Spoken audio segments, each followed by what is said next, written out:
Naghandog ang mga ahensya at opisyal ng pamahalaan ng libreng sakay sa mga apektado ng pansamantalang tigil pasada sa Cotabato City. Inang ulat ni Trisha Aragon ng PTV Cotabato.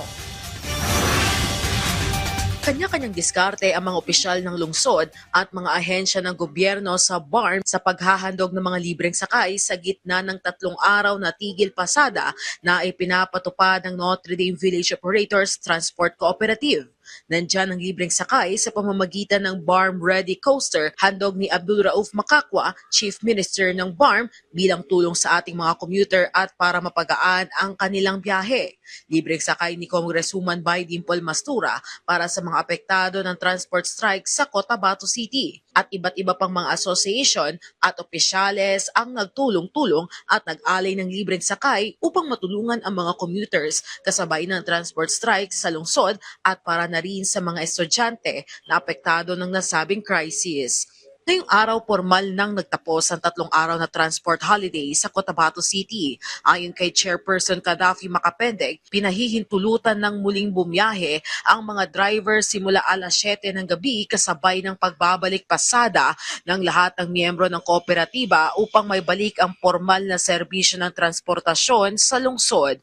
Hinihingi po natin sa ating mga commuters na wala po tayong batas na magbabayad ng 20 pesos, but then kami po ay humihingi na sa inyo ng sadaka para sa ating mga drivers. Nilinaw din ni Makapendeg na mananatili sa 20 piso ang pamasahe alinsunod sa kanilang internal na kasunduan. Binigyan din ito na walang sapilitang dagdag pamasahe at ang anumang hinihinging sadaka ay ganap na voluntaryo lamang. Samantala, nakikiusap ang mga driver ng pag-unawa mula sa mga pasahero dahil sa patuloy na pagtaas ng kanilang mga gastusin sa araw-araw na pamumuhay.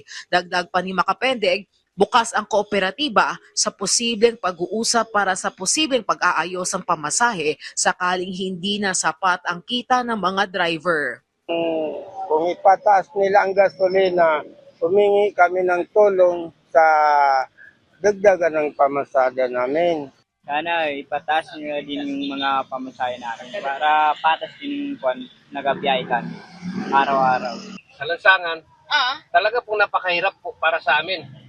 Bawat sintimo talagang kailangan namin sa pagtaas ng gasolina, apektado po kami. Sa kabila ng panawagan ng mga driver sa lungsod, babalik na sa normal ang daloy ng transportasyon matapos ang pansamantalang tigil pasada. Nananawagan naman ng mga driver na namamasada dito sa Cotabato City na kung maaari ay ipatupad na ang pagtaas ng presyo ng pamasahe upang makasabay sila sa pagtaas ng presyo ng gasolina. Mula dito sa Cotabato City, Trisha Aragon para sa Pambansang TV sa Bagong Pilipinas.